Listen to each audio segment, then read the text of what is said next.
Well, once again, I'm behind. I apologize for that. Some of the stuff happening in the NBA has been so absurd that I'm sure you don't even need me commenting on it. You would think it is self explanatory, which brings me to today's topic.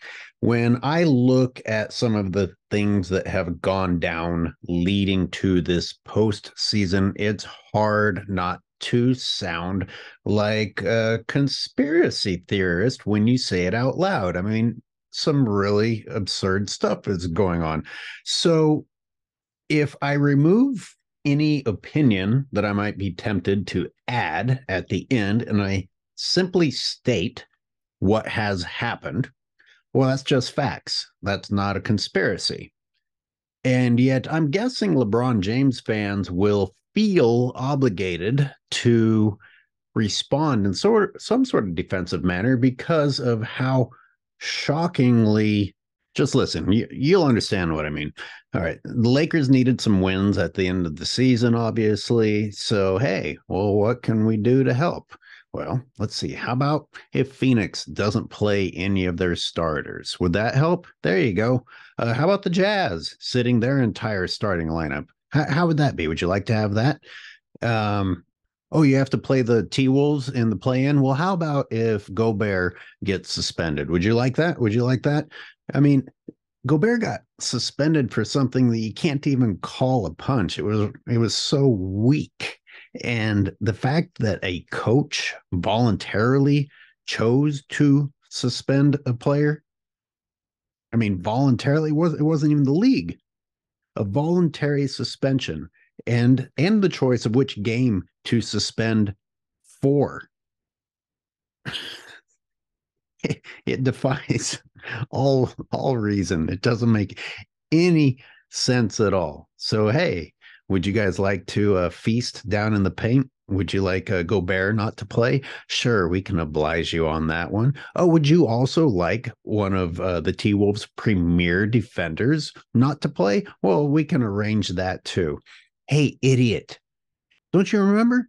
No, you lie about an injury when you come out with the excuse cast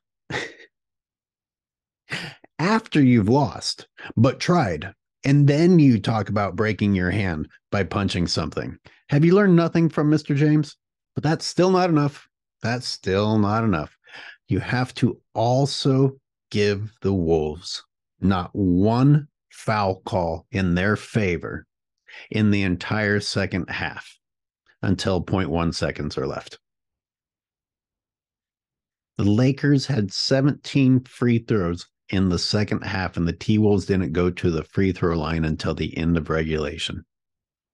So now the Lakers will face Memphis, and at least Steven Adams, their big man, will give the Lakers some problems. What? What's that? Oh, no Steven Adams? I mean, this is my shocked face. I mean, come on. Now the free throw thing deserves its own documentary made by an actual documentarian, someone far more revealed than myself, but we all know that's not going to happen because it's just going to be an expose on the corruption of the NBA, so it won't be made. So I guess I'll make it at some point. For now, I'll just give you a taste. The Lakers have attempted more than twice as many free throws than any other team this season. Twice as many, twice, not like a handful more than the next closest. Double anyone, double anyone else in the league. I mean, that is some craziness. Sports journalist Ben Roback pointed out that the Lakers have actually survived on that free throw disparity because their free throw shooting has been so bad that they actually had to make up for that with the free throws at the line, which they lead the league with 26.7 free throw attempts a night. Without that disparity, they would have been a 30-win team. That's just number crunching. I didn't come up with that. I'm just reading to you the numbers.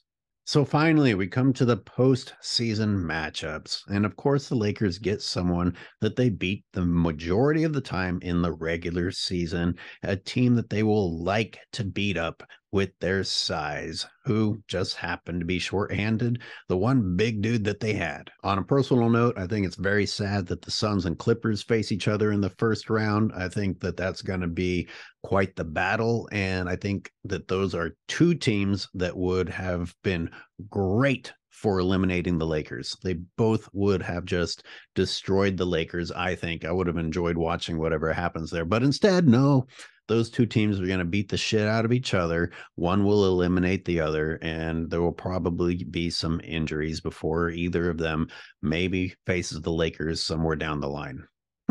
Gee.